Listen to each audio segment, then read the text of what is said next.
Psicoanálisis para no todos. Bueno, un saludo para todos y todas. Una sugerencia muy importante que acogemos hoy. Bienvenidos hoy a un episodio más de Psicoanálisis para no todos y no todas. Hoy quisiéramos arrancar con el tema hablando de una anécdota que me ocurrió en estos días en diciembre, que nos tiene muy contentos, la verdad. Y es que estaba en un bar y pasa una persona, una mujer, y me saluda, se me acerca y me pregunta si yo soy el que tiene un podcast de psicoanálisis. Y a veces me parece increíble que un podcast de psicoanálisis pueda generar que alguien se le acerque a uno en la calle a preguntarle eso. Pues como que una cosa es la moda, el fútbol, el fitness, el ejercicio, pero que con un podcast de psicoanálisis alguien se anime a acercarse, a darnos un saludo, me parece muy interesante el efecto, porque quiere decir que estamos llegando a todos ustedes y que los estamos tocando de algún modo. Eso me parece muy importante. Y esperamos que el tema de hoy también tenga ese efecto. Bueno, otra cosa antes de entrar en el tema de hoy es que quizás ya se habrán dado cuenta, quizás no, y es que estamos entonces en Instagram como Psicoanálisis para no todos, para que nos sigan, para que tengamos más medios para seguir acercándonos, conversando y generando una comunidad para hablar de psicoanálisis, que es lo que nos interesa. Bueno, el tema de hoy, como les decía, va a ser el dinero. Vamos a hablar un poco del dinero, que es un tema importante en el psicoanálisis a muchos niveles. Desde el solo hecho de pagar para que alguien lo escuche a uno, que eso ya es algo que genera a veces preguntas, inquietudes. La gente dice, pues yo para qué le voy a pagar a una persona para que me escuche, no voy a pagar a un desconocido, eso me lo puede decir cualquiera, entonces ¿por qué pagarle a alguien para que me escuche? Pero además ha habido muchos asuntos del psicoanálisis con relación al dinero, una cierta relación entre el dinero y la mierda que se ha venido gestando a partir de las teorías de Freud, la teoría del objeto A de Lacan, que le debe mucho a la teoría marxista de la plusvalía, que tiene todo que ver con el dinero. Es decir, hay muchos asuntos que tienen que ver con el problema del dinero. Y quisimos, justamente además porque en diciembre uno se va quedando sin plata, hablar de este tema que nos involucra a todos, ¿cierto? Y que creo que el psicoanálisis puede decir cosas importantes y darle nuevas lecturas a ese asunto. ¿Vos cómo lo ves? Creo que arranquemos quizá qué importancia tiene el tema del dinero en tu práctica. Arranquemos por lo más fenomenológico, de ver cómo se paga, eso cómo se define, que a veces quien está arrancando en la clínica tiene muchas preguntas sobre autorizarse a cobrar, cómo se cobra, cuánto se cobra. Fenomenológicamente, ¿eso cómo ha funcionado para vos? Bueno, no, yo creo que ahí podríamos tener como dos enfoques en esta conversación de hoy. El primero, yo creo que tiene que ver como el dinero en el escenario del psicoanálisis, que tiene toda una importancia y que seguramente mientras lo vamos hablando nos va a seguir dando materia prima para un episodio famoso ya sin haberse hecho sobre la transferencia. Que nos lo han reclamado mucho, Juan David se resiste. Pero es porque estoy leyendo justamente el seminario 8 de la transferencia, entonces denme un tantico que quiero tener eso ahí antes de hacer ese episodio. Pero entonces, retomando, digamos, esa perspectiva, la del dinero en el escenario del análisis, el otro escenario me parece que es el dinero en la vida cotidiana, que yo creo que pues también va a ser muy importante porque pues seguramente también a vos como a muchos otros colegas o cualquier persona, así vaya uno a un análisis, pues en algún punto se ve angustiada por el dinero o se ve cuestionada porque tiene mucho dinero y tampoco sabe qué hacer con eso, o porque ese hecho de la cantidad de dinero que tiene su familia implica en sí misma ya una serie de dinámicas. Pero empecemos con esto que vos planteas. Yo creo que es un asunto muy complejo porque de entrada, si lo planteamos como desde el lugar del terapeuta o del analista, he escuchado ahí que pues ciertamente no hay una estandarización, eso es lo primero, ¿cierto? Pues como que el psicoanalista no trabaja con una tarifa estándar en el sentido de lo que sí se ve, por ejemplo, en el escenario de la psicología, independiente de tu posición económica, independiente muchas veces pues como de tu trabajo, la cita cuesta tanto.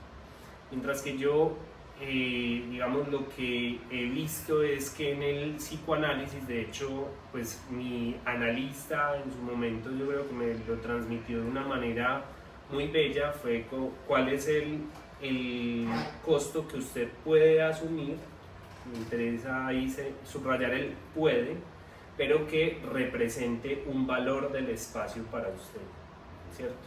Entonces están ahí jugando entre dos variables muy interesantes, una cuestión es el costo, otra cuestión es el valor, que ya tiene unas implicaciones muchísimo más profundas.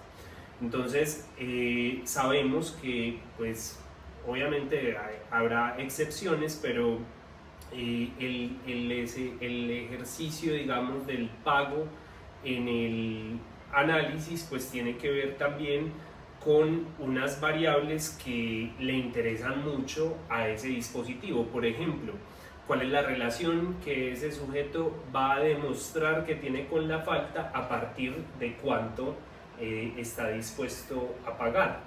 Una paciente, por ejemplo, pues digamos que yo lo trabajo más como con un rango, ¿cierto? Entonces dentro de ese rango yo ofrezco la posibilidad de hacer en ese rango una elección. Y fue muy interesante porque ella estableció el costo más alto de ese rango. Yo le dije, entre tanto y tanto, y ni siquiera había sido, yo le había dicho, eso lo cuadramos en la primera sesión, y ella me dijo, no, de una vez, el costo más alto. Hay gente que no soporta no saber Exacto. cuánto va a ser. Sí, de entrada sí. ya hay una posición particular. Ajá. Y mucha gente te lo pregunta, como de entrada, como cuánto cuesta la consulta. Y bueno, pues digamos que las formas más radicales eso se habla en la primera cita, ¿cierto? Y a partir de eso, realmente lo que eso va a permitir es captar muchos datos muy importantes acerca de los elementos que vamos a ir hablando en este capítulo. Podemos ir enunciándolo.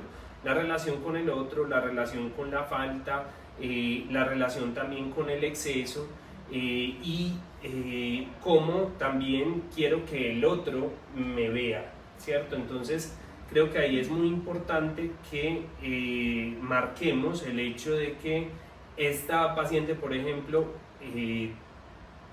una sesión o 2 sesiones luego de haber iniciado decía, no, usted se dio cuenta que inmediatamente usted me dijo eso, yo le dije que el costo más alto es porque así soy yo con todos mis familiares y yo siempre estoy dando todo lo que puedo, ¿cierto? Entonces mira que ahí se va enunciando en esa relación con el dinero una relación con el objeto que para fines del análisis va a ser bastante interesante.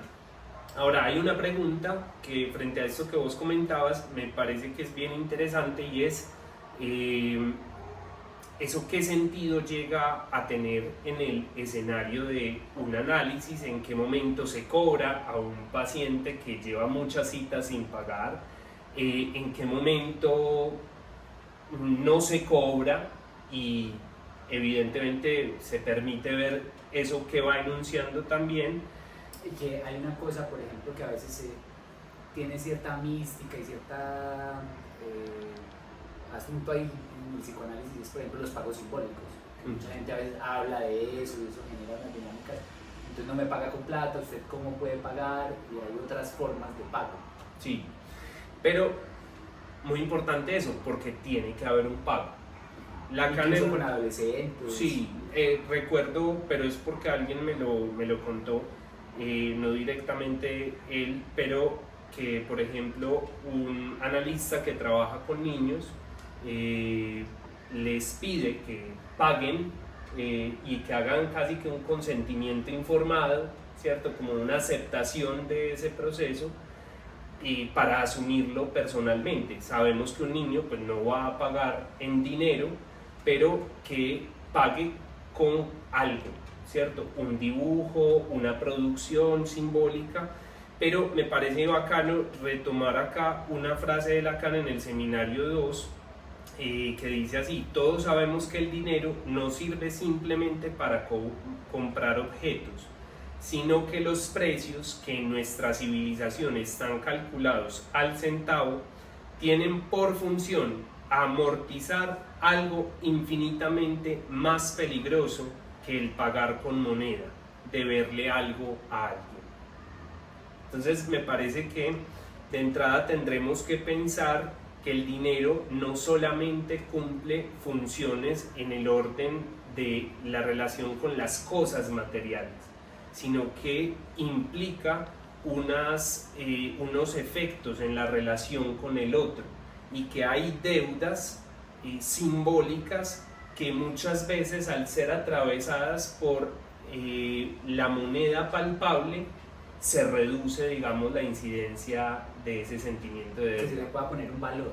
Claro. Que eso tenga ya un número, que tenga una delimitación más clara, porque uno lo escucha muchas veces en la clínica, ¿cierto? Por ejemplo, en la relación padres e hijos, ciertos hijos frente a unos padres que han hablado mucho de todo lo que yo me he sacrificado, todo lo que he hecho por usted, todo lo que yo la amo, y eso va generando una dimensión de la deuda impagable. Y son hijos que están todo el tiempo dejándose la piel para los padres, porque además no pueden ponerle un valor a eso. Claro, y que resulta muy curioso también, que yo creo que es un intento de parametrizar o cuantificar esa deuda simbólica existencial, cuando dicen: es que yo le quiero comprar una casa, ¿cierto? Porque inmediatamente, claro, cuando ya hay una cuestión tangible, entonces ya le di la casa, ya, pero si yo no tengo ni para comprarle la casa, ni tampoco para poder hacer algo que presentifique ese sentimiento de deuda, inmediatamente ahí también se va a generar un conflicto importante, bastante importante. Ahora, también me gustaría escucharte, vos cómo lo pensás, digamos, en ese escenario del análisis, y ahorita nos vamos para el otro. Vos arrancaste hablando de tu experiencia del análisis tuyo, personal, y a mí también fue algo que me marcó mucho, ese primer encuentro con el psicoanálisis. Recuerdo que mi psicoanalista, yo saqué la primera sesión, él me dijo: venga y hablamos de eso. Yo le pregunté cuánto era, no, acá lo hablamos. Pasó la primera cita, yo llegué, hablé de mis asuntos, al final de la cita le pregunté: bueno, ¿cuánto es? No, la próxima vez hablamos de eso, no es nada. Llegué a la segunda sesión, hablé, al final de la cita le pregunté: bueno, ¿cuánto es? No es nada, tranquilo. Y a la tercera sesión ya yo llego y le pregunto: bueno, ¿qué pasa con la plata? ¿Usted cuándo me va a cobrar? ¿Qué le debo? ¿Qué es esto? Y me pone a hablar del tema del dinero, y a partir de hablar del tema del dinero surge el cobro, ¿cierto? Y para mí eso tuvo un efecto transferencial muy importante, dos cosas relacionadas con la transferencia, porque eso me llevó a una dimensión de preguntarme o de pensar que ahí todo quería decir algo. Pues que él no me está cobrando porque él necesita comer, no me está cobrando por él, sino que me está cobrando por algo que tiene que ver conmigo. Y introducir esa dimensión, me parece que es muy importante, que cada psicoanalista, no solo con el tema del dinero, sino con muchos temas, tendría que pensar cómo mostrarle en acto a esa persona que ese espacio es para él. Creo que el dinero es algo que tiene un efecto importante ahí. Hay una historia de un paciente mío que me parece que es muy clara en ese sentido. Yo trato de jugar mucho con eso, hago a veces dinámicas muy diferentes para el asunto del cobro, acorde a lo que voy viendo con cada uno a partir de eso. Y una persona alguna vez que llega así, yo le digo: no, acá hablamos de eso cuando me pide la cita, y llega la primera cita y esa persona habla, le digo: dejemos ahí, se para, se va y no me dice nada de cuánto es, bueno, se fue. Llega una segunda cita y no pregunta nada de cuánto es, habla y se va. Tercera cita y nada, como que eso no existía. Y de pronto me cuenta una anécdota, allá más o menos en la cuarta sesión, y es que esta persona, cuando estaba muy niña, teniendo unos padres muy estrictos, agarró una costumbre de robar monedas a su mamá. Y la mamá dejaba una moneda y ella cogía la moneda. Y había la moneda, pero ella empezaba con las monedas y no se las gastaba. Las metía en su maleta del colegio, ella estando en primero o segundo de primaria. Y de la nada tiene una maleta llena de monedas. Que un día, estando en una reunión en la sala, la familia, se le cae la maleta y se riegan todas las monedas. Ella sabiendo que sus padres son sumamente estrictos y lo que se le viene es una muenda grande y un castigo terrible. Y a partir de ese momento yo empiezo a preguntarle por la relación con el dinero y aparece algo como esta persona, con eso que estábamos hablando de ponerle una especie de valor a la relación, de medir algo de la relación ahí, suele quedarse con algo de dinero, de deuda del otro, y me parece que eso explica por qué ella además no arranca pagando.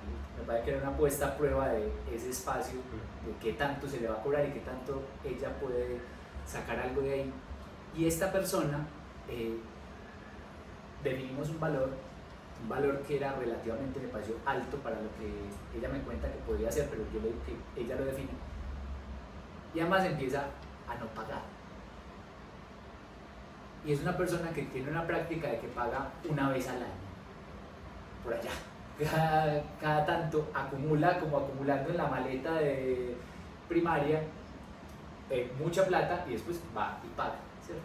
Me parece una historia muy potente para mostrar cómo hay toda una dinámica de relación, de simbolismo, claro, de mecanismos inconscientes puesto en juego, que yo nunca me habría dado cuenta de eso y no la podría utilizar de muchas maneras que eso ha aparecido en las sesiones con ella si no hubiera utilizado una estrategia diferente de decirle a la persona: mi tarifa es X dinero, venga y pague, y si no tiene, que incluso hay gente que lo cobra anticipadamente, si usted no me paga antes, entonces no puede venir. Son maneras, pero creo que algo de la potencia del psicoanálisis está en las maniobras, en las tácticas que permite de cara al dinero.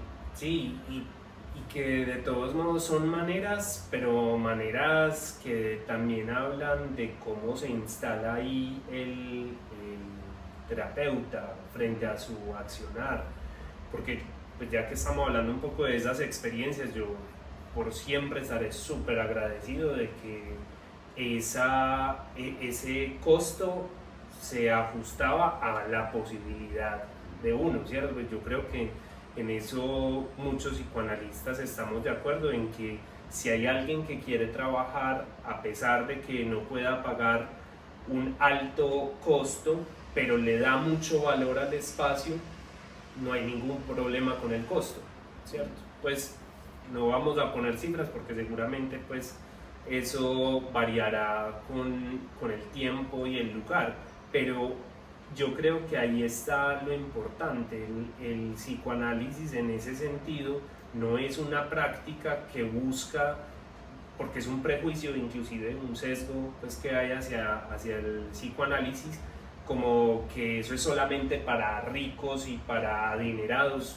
En absoluto es así, porque creo que antes lo que nos transmitieron a nosotros cuando éramos analizantes, también nosotros creo que sostenemos esa perspectiva, y es poder trabajar con quien le da un valor al espacio más allá del costo. Que igual no hay una manera de definir esto, pues no quiere decir que todo el que esté arrancando la clínica tiene que pensar que esto es como una prescripción de que así se hace, porque también recuerdo el libro de Pierre Rey, que es un analizante de Lacan, que es muy buen libro, se lo recomendamos mucho, una temporada con Lacan, y él habla de lo que vos hablabas en esa parte que citaste de Lacan, y es como Lacan cobraba precios altos, porque creo que él tenía una filosofía distinta de esta que estamos diciendo, y es eliminar el factor deuda personal. O sea, vamos a cobrar de tal modo que la persona sienta que me debes plata y no me debe nada a nivel de altruismo, de la preocupación por mí, ¿cierto? Y quizá con esa persona fácil, pues, con otros poderes distintos. además porque era una persona que tenía unas deudas de juego importantes. Claro. Pero como esto no se puede volver receta, ¿cierto? Sino en cada caso tener la capacidad de escuchar qué me está transmitiendo esa persona en su relación con el dinero, porque eso habla de toda su relación con lo simbólico, con la falta, con el otro, con toda su estructura. Sí, y te quiero hacer una pregunta. ¿Qué efectos tuvo para vos el análisis en la relación que tenés con el dinero? O bien, como qué efectos has visto como en tu ejercicio como analista que el análisis tiene en la relación que tus pacientes establecen con el dinero.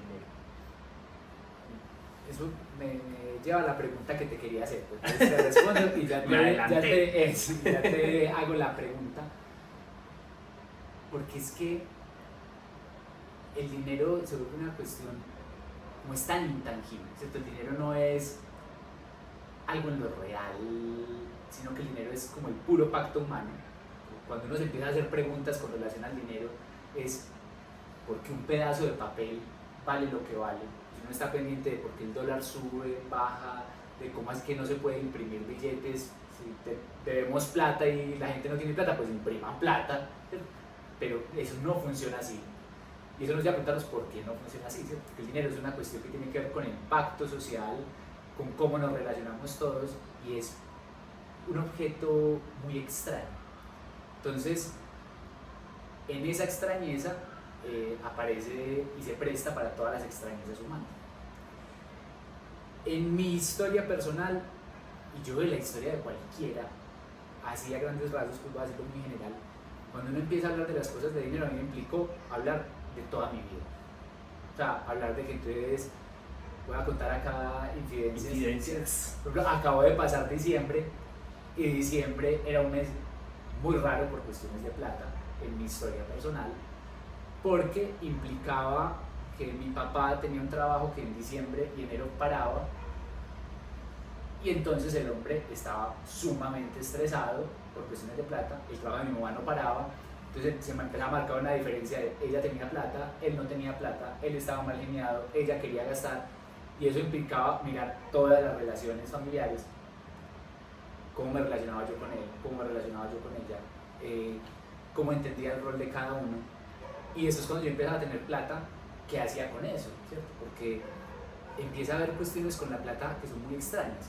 A veces uno tiene plata y no la gasta porque eso se puede acabar. Y no hay indicio de que eso vaya a acabar, no hay indicio de que eso esté marchando mal y empieza uno a guardar. O tiene un peso y se gasta dos, ¿cierto? Pues cosas que uno ve típicamente en la clínica, gente que dice, yo no sé qué pasa con la plata. Sé que me entra un peso y que se desaparece, que de la nada debo plata.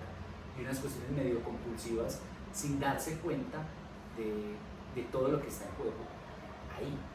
Entonces creo que el análisis a partir de mirar esas relaciones permite rectificar ese uso que se hace del dinero, yo para poderlo usar, para poderlo no mantener en la lógica de el dinero es el objeto entre mis padres y yo, y mis padres lo hacían así, y usarlo como lo usa mi familia, yo no poder disponer de él, sino disponer como todas mis cargas familiares han dispuesto, sino yo poder gastarme la plata en lo que me dé la gana a mí.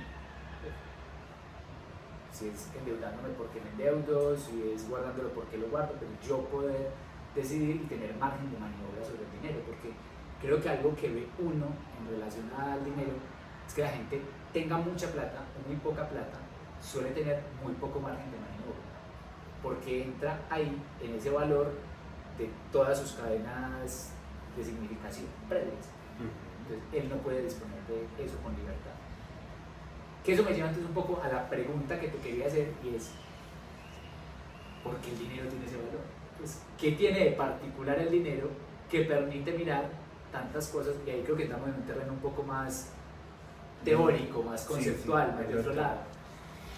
Sí, es muy fuerte porque, a ver, yo creo que no sé, esto pues no está pensado con demasiado detenimiento. Nosotros no planeamos nada, no sabemos lo que va a ir acá nunca. Pero, digamos muy concretamente, el dinero es un medio de relación con el otro. Y es con el otro inclusive cuando ese dinero se utiliza en función de comprar algún objeto. Siempre la dimensión del otro, así sea fantasmáticamente, está puesta ahí en el escenario. Hay un libro que yo creo que es muy recomendable para este tema, se llama La psicología del dinero. Morgan Housel se llama. Hay que leerlo, buenísimo, buenísimo. Pero justamente uno ve que hay algo que desde el psicoanálisis podríamos decir más allá de lo que se dice en ese libro, porque en ese libro uno encuentra que todo está soportado, digamos, en una premisa, y es el sujeto quiere su bien. Y el análisis lo que nos muestra es que eso no necesariamente, no es tan así. Entonces, claro, va bajo la premisa de que el sujeto quiere su bien, entonces podemos hacer consejos de finanzas personales. Si uno es, digamos, juicioso, se puede dedicar a ver cosas en YouTube y en Instagram, en lo que sea, como para formarse en ese sentido. Yo creo que es valioso, pero eso no llega a responder todo el trasfondo que hay en la relación con el dinero, como por ejemplo quienes nos lo demuestran de una manera muy radical, los ludópatas. Es decir, ahí lo que está perturbado es justamente la relación con la falta y la relación con el falo, cosa de la que hablaremos en otro capítulo, pero que tiene mucho que ver es justamente con el sujeto, cómo se posiciona ante su propia castración, cómo inclusive muchas veces va mucho más lejos de sus posibilidades, y ahí entra la debacle subjetiva.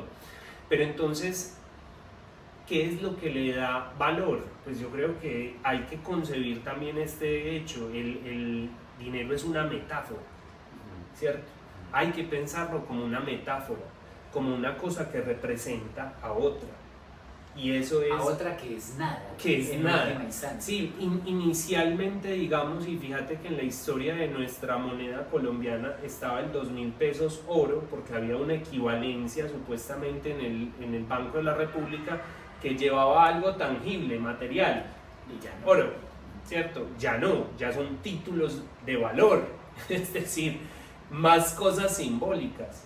Pues ahorita habla del efectivo, pues que ya ni siquiera tenemos eso, simplemente nos mostramos, digamos, como nos orientamos es a través de lo que aparece en la cuenta, en un celular, en un número, ¿cierto? Claro, eso se puede tangibilizar, me acabo de inventar esa palabra y no me importa, eso se puede volver tangible, pero de algún modo eso está soportado todo cada vez más en títulos valor. Uno compra una acción, ¿dónde está esa acción? ¿A vos quién te dio siquiera un documento, alguna cosa? Simplemente vos estás confiando, que es muy importante ahí el asunto de la confianza en toda la discusión sobre el dinero. Estás confiando en un otro, en este caso en un banco, que te dice que eso evidentemente está respaldado por unos ingresos, pues, o unos insumos o unos bienes que ellos tienen. Pero yo pensaría que, y sobre todo para nuestros fines, pues para pensarlo en el orden del psicoanálisis, es ver, aquí viene como una cosa que quería, si había pensado antes de este episodio, es cómo lo que el psicoanálisis puede aportar para pensar la relación con el dinero es insertar la pulsión de muerte en la relación que establecemos con el dinero. Es decir, si nosotros concebimos que solamente nuestra relación con el dinero está articulada con que no queremos nuestro bien, no vamos a entender un sinnúmero de fenómenos en donde el sujeto a través del dinero se autodestruye. Entonces, eso es lo que nosotros como psicoanalistas podemos pensar y también transmitir, porque no es tan sencillo como entonces relacionémonos mejor con el dinero, aprendamos mejores formas de invertir. No, tenemos que pensar la relación con el otro, con la castración y con la muerte, y nuestro empuje a la autodestrucción. No sé qué pensás de eso. Con todo lo que viene ahí ligado, con el reconocimiento. Ujú. Es decir, siempre habrá un excedente de cuando alguien compra un celular Apple, me ha implicado 1000 líos.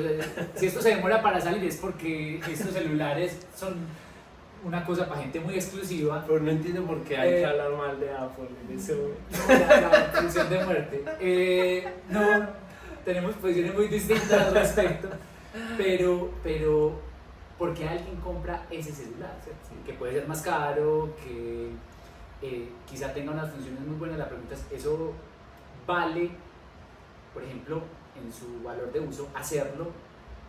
¿Vale lo que vale comprarlo luego? No, ¿cierto? Siempre habrá un excedente, siempre habrá una cosa que es sumamente intangible, que le pone cada fabricante a su producto y que tiene que ver con eso de más, ¿cierto? Esa cosa que es tan difícil de asir, tan difícil de entender, que tiene que ver con el prestigio, que tiene que ver con lo simbólico, que tiene que ver con eso que no se agarra, que Lacan termina llamando objeto A, que es eso que no logra entrar pues como en la imagen completa del producto y que se nos escapa siempre. No hablemos mal de Apple, hablemos de los diamantes. No, yo Hágale pues, no termino no, la idea. que iba a traer un ejemplo de algo que cuando pensamos en hablar del tema del dinero, recordé en un libro de Wade Davis, donde él cuenta diferentes historias de diferentes poblaciones El río. antropológico. No, en este momento me escapa el nombre del libro, porque él cuenta por poblaciones de muchos lugares del mundo, pero hay una historia que me llamó mucho la atención, y es que él la retoma de Malinowski, que Malinowski fue un sociólogo que estudió muchas comunidades, digámoslo así, pues antiguas, o no al nivel de desarrollo de Occidente, y llega a la Polinesia. Y en la Polinesia, en las islas Trobriand, él se encuentra con una práctica muy extraña, porque además son pequeñas islas muy distantes unas de otras, pero que todas comparten un cierto factor cultural. Y entonces le pregunta cómo viajaban. Pues para qué viajaban los unos donde los otros, porque había rutas de comercio donde no veía él que fuera necesario viajar de un lugar a otro. Es decir, todo lo cultivaban en la tierra, todo lo hacían en la tierra, una sociedad podía subsistir por completo por sí misma, y viajaban miles de kilómetros para irse a otra islita, a encontrarse con otra gente, a hacer comercio. Y él se encuentra con que en esos viajes llevaban unos brazaletes y unas gargantillas. Y esos brazaletes y esas gargantillas empezaban a ser intercambiados. Esas no tenían ningún valor de uso, era simplemente un valor de reconocimiento que empezaba a dar eso. Claro. Entonces, yo te llevaba a vos mi gargantilla, vos me dabas tu brazalete, y eso nos empezaba a unir. A reconocer. Y empezaba a generar marcas en los objetos de todo lo que esos objetos habían viajado y por qué manos habían pasado, y a vos te daba como un excedente muy extraño haber emprendido el viaje por una gargantilla de esas. ¿Que eso para qué servía? Para nada, para arriesgar la vida, ¿cierto? Que vos decías, introducir el factor pulsión de muerte, poner a prueba la vida. Soy capaz de arriesgar mi vida y todo lo que tengo por intercambiar un objeto que no vale nada. Y había todo un anillo de circulación de estos objetos que permitía además que entonces empezaran a intercambiar otros objetos, pues que podía, que acá se cultiva maíz y acá papa, pues, pero que no era necesario, pero que se empezaba a generar todo ese comercio a raíz de objetos que se intercambiaban para nada. Y ese para nada me parece que es muy importante a la hora de comprender ese factor dinero. Claro, sí, porque en el trasfondo está el sinsentido, está la nada. Está el goce, que es lo que sirve para nada. Pues, Sí. parece eso muy determinante a la hora de comprender qué es eso. Pues, ¿por qué es tan distinto? Porque finalmente todo el mundo dice que quiere que le vaya bien con la plata, todo el mundo dice que quiere cumplir ciertos objetivos económicos, pero no lo logra, porque es una cosa que se va descontrolando. Y yo esa cosa que se descontrola es la que hacía que esta población de las Islas Trobriand saliera a hacer este círculo mortífero a cuenta de llenar de historias un objeto y llenar de símbolos un objeto. Sí, quería ahí pues contar como lo de los diamantes, que fue una crisis muy tesa después de 1929, pues la Gran Depresión, y que evidentemente se encontraron unas minas en África, pero en ese momento, si la gente no tenía plata para la subsistencia, pues no se puede comer piedras. Esta referencia la saqué de un video en Instagram de Jonathan Jerez, pues se escribe con H, hace unos videos muy bacanos, de datos muy random, que me encantan. Y entonces él decía cómo, por ejemplo, ese objeto de los diamantes, pues ellos habían descubierto una mina, pero nadie quería comprar en ese momento diamantes. Entonces, a que se ha apuntado muchas estrategias, también el consumo de cigarrillo por parte de las mujeres, también en ese escenario del siglo XX, es a cómo asociar el objeto y el consumo con el reconocimiento. Y permitidme, porque me encontré ahorita una frase muy bacana, una novela que se llama Las Correcciones, de Jonathan Franzen, dice así, es un diálogo, lleva 3 meses tomando unas píldoras que la dejan totalmente obtusa, y luego esa obtusidad se define a sí misma como buena salud mental, igual que si la ceguera se definiese a sí misma como facultad de ver. Ahora que estoy ciego veo muy bien que no hay nada que ver. ¿Qué estás diciendo? ¿Que quieres darle alcance y quitarle la medicación? Estoy diciendo que hay un fallo estructural en la cultura entera. Estoy diciendo que la burocracia se ha arrogado el derecho de adjudicar el calificativo de patológico a ciertos estados mentales. La falta de ganas de gastar dinero se convierte en síntoma de una enfermedad que requiere una medicación carísima. Medicación que luego destruye la libido o, en otras palabras, elimina el apetito del único placer gratuito que hay en este mundo, lo que significa que el afectado tiene que invertir aún más dinero en placeres compensatorios. La definición de salud mental es estar capacitado para tomar parte en la economía del consumo. Cuando inviertes en terapia, inviertes en el hecho de comprar.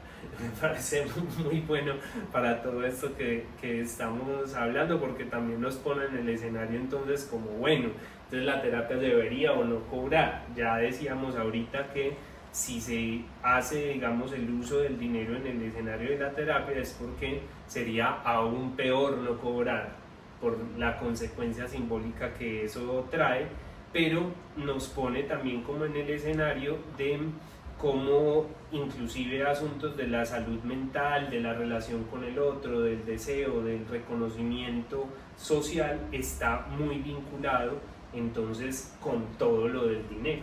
Entonces no sé si para ir cerrando pues quisieras como decir algo más como que se te ocurra, o alguna idea que no quisieras como que dejáramos pasar, alguna pregunta inclusive. Yo ahorita quiero compartir una pregunta que me ha surgido de lo que hemos hablado. No, yo creo que esto nos abre vías para seguir pensando. Ahora, antes de arrancar a conversar, decíamos que esto podía dar para varios episodios, y yo creo que sí. Quizá no el próximo, pero creo que ese tema lo tenemos que retomar, porque es que nos lleva a muy radicalmente a ese punto donde el ser humano está en contra de sí mismo, ¿cierto? Sabiendo lo que le hace bien, elige lo que le hace mal. Y ese asunto me parece fundamental en todo lo que transversaliza el problema del dinero. Entonces, creo que ahí eso tenemos que retomarlo necesariamente. ¿Vos qué preguntas tenés? No, yo creo que seguirá siendo muy interesante. Es una investigación que yo creo que pues, yo nunca he visto que se haya hecho, como qué efectos en la relación con el dinero se derivan de un análisis. donde se han hecho investigaciones, por ejemplo, de relación que el análisis pueda tener con la forma en la que la gente se vincula amorosamente, por ejemplo, o los efectos en general en la relación con el otro. Pero me parece que es muy interesante porque, no sé, yo pienso como que muchas veces, a pesar de que aparezca de manera como muy discreta, algo va cambiando ahí. Cuando el sujeto, por ejemplo, empieza a tomar distancia como del discurso materno o del discurso paterno, que muchas veces podría llegar a generar como una suerte de inhibición, empieza también a tener una relación distinta con su vida y en ese sentido también a reorganizarla a través del dinero, no digamos siendo eso el principal foco, pero por ejemplo personas que pueden llegar a decir como mi mamá o mi papá decían esto sobre el dinero, y a partir de eso como que yo lo empecé a pensar y ya no me parece que sea así, ¿cierto? Como que uno siempre tiene que estar muy asustado cuando va a gastar porque es que puede llegar una catástrofe y entonces yo no voy a tener con qué responder. Cuando el sujeto habla de esa relación con ese discurso, también puede decir, pues bueno, me puedo comprar algo que en este momento quiero porque pues tampoco es que siempre haya que pensar en la catástrofe que puede ocurrir, ¿cierto? Entonces me parece que puede ser interesante como eso, y claro, pues yo creo que por ahí también nos lo han compartido del podcast, que en algunos momentos eso los ha llevado como a cuestionarse a sí mismos sobre su vida, entonces me parece que puede ser muy interesante como cuál es su relación con el dinero y eso que dice usted, ¿cierto? Sí. Y otra cosa, mientras hablabas, recordé que algo venía pensando con este tema. Otro libro que se suele hablar mucho cuando se habla de temas de dinero se llama El inversor inteligente. Y ahí él decía una cosa que me parece que los psicoanalistas tendríamos que tomar para pensar qué es esa cosa del dinero. Es que creo que hay que entender qué es eso tan inmaterial. Y con la plata ocurre una cosa muy particular en cuanto, por ejemplo, al mercado de acciones, y es que este hombre decía, cualquier receta que se dé para volverse rico, inmediatamente deja de funcionar. O sea, cuando se vuelve receta, cuando se imaginariza, cuando se dice todo la vamos a aplicar, se escapa y se va. ¿Eso es una tiradera a la psicología o qué? Sí, a mí me parece muy importante eso, porque es que la gente llega pidiéndonos recetas. Sí, claro. Y cuando uno trabaja en el orden de la receta, algo de la singularidad se pierde. Algo de una cosa que es muy rara, que es el funcionamiento del símbolo, porque es que mira que en la plata misma, en el funcionamiento de la plata por sí sola, eso se escapa. Y lo mismo pasa cuando uno da una receta para todos. Hagan esto para ser felices. E inmediatamente aparecerá el que dirá, pues no. Como ese chiste de ¿quieres ser feliz? ¿Y qué hago si mi felicidad es ser triste?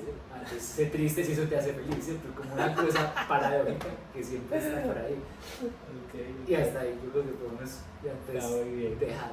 Bueno, muchas gracias a todos por llegar hasta aquí.